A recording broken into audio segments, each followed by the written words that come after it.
In today's video, I am going to show you how to create unlimited Gmail accounts for absolutely free. Therefore, without wasting any of your time, let's jump to the video.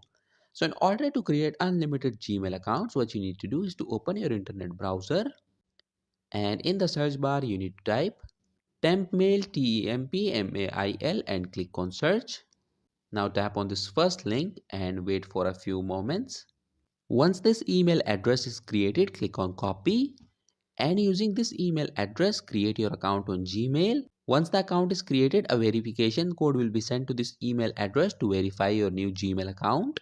So in order to get that verification code, you need to come back to this website and scroll down, and right here in this inbox section you will receive the OTP code. Paste the OTP code on Gmail and your Gmail account will be created. In this way, you can easily create unlimited Gmail accounts for absolutely free. So that was it for this video, and I'll see you guys in the next one. Peace out.